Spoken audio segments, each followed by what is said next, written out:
Good morning, everyone. Welcome to Calvary's Corner. I'm Tim Pledger. I purposely, for the benefit of some of our New York Yankee fans at Calvary, decided to wear my Red Sox hat today, and at least for a few moments. So this goes out. Hope Aaron Pledger's watching. Hope Brother Derek Wright, Frankie Bracata, one of my famous bus riders in Orange Park. Go Red Sox. I've enjoyed these Calvary's Corners on a daily basis over the last several weeks that we've been having them. Many of the men in our church contribute to them. And I've been so encouraged and blessed by listening to their words of wisdom. One of our men that's been doing these is Brother Brent Gullo. Brother Brent preached in church, I think a week and a half ago, and during the sermon he was talking about getting the proper rest and exercise and eating properly. I think it was a Wednesday Bible study. And then he said in his last point, he said, and when all else fails, get up the next morning and decide to start over, And that comes from years of wisdom that a person realizes the importance of that statement. That when you have a tough time in life, sometimes you just need to go to bed and sleep on it, and then get back up the next morning and try again.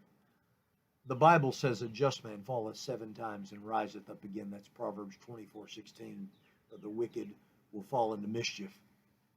So what makes a man just is not the fact that he doesn't ever struggle, but that every time he stumbles, he gets back up. I've stumbled some in my life. I know y'all that are listening to me, whether it's here locally in Middleburg or somewhere on the other side of the planet, struggle sometimes with discouragement and frustration. Sometimes people struggle morally, even as Christians. What makes a man just is not the fact that he never struggles or never even falls down or never stumbles, but that every time he stumbles and falls, he gets back up. If you fall 5 times and you only get back up 4 times and fail to get up on the last time, then you're not just. God says a just man, equality. The symbol of justice in America is a woman blindfolded holding a balance, and the balance must be even. The scale must be evenly balanced. The Bible says you're just if every time you stumble, every time you struggle, every time you go through difficulties, you don't quit, but you get up and keep on going.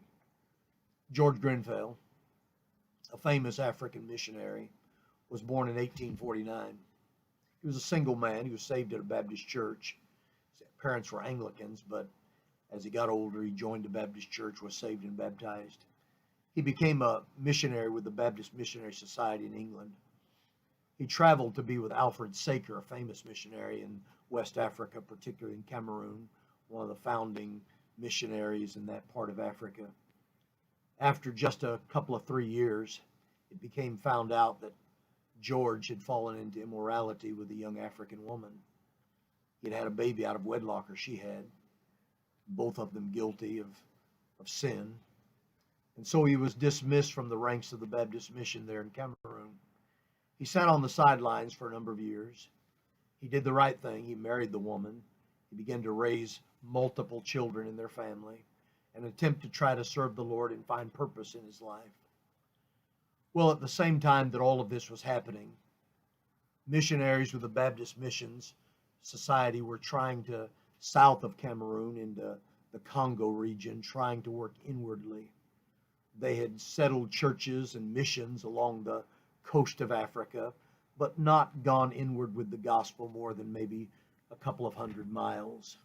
So they ventured up the Congo River and decided, with the help of a famous Christian businessman in England, put a ship together, a steamship in those years, in the 1860s, 1870s, I believe it was actually. And they tried to assemble this ship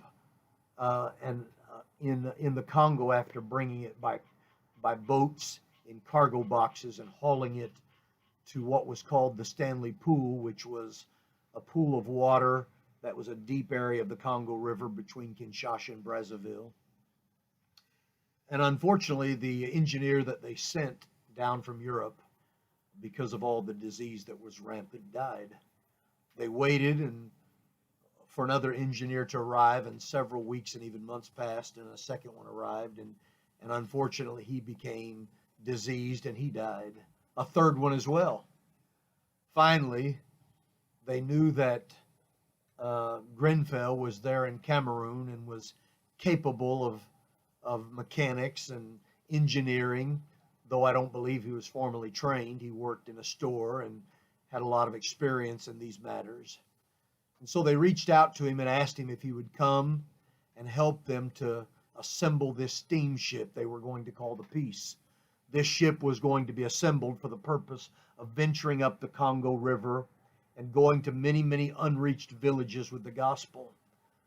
Well, George and his wife, and I believe 2 or 3 children at the time, came to the Congo, set up base, and over a period of many months and weeks, assembled the steamship Peace.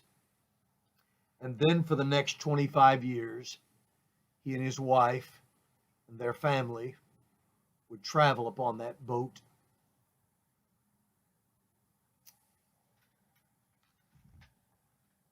From village to village, sharing the gospel of Jesus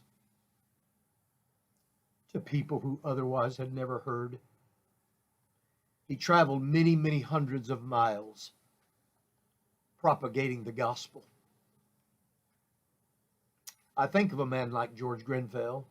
He died there on the soils of Africa and was buried as a missionary that will always be remembered for his sacrifices. Most who know his story don't know of his early mistakes. They only know of the great years of serving God together with his family along the Congo River. May I encourage you today that no matter what type of struggles you've had in your life as a Christian, to get up when you fall and decide to go on for God. A just man falleth 7 times and riseth up again. Today, maybe you're listening to this and you're down. I encourage you not to stay down. Jesus deserves our best. The gospel deserves our all.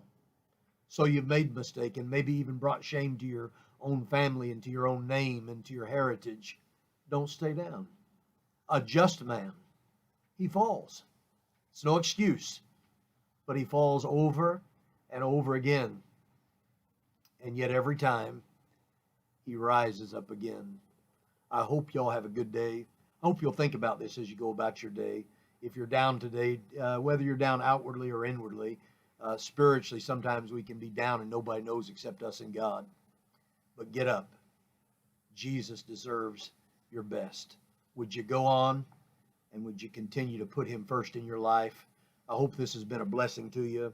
And before I go, I just want to say one more time to Brother Derek Wright, Aaron Pledger, and to Frankie Briccato, my famous bus rider, go Red Sox.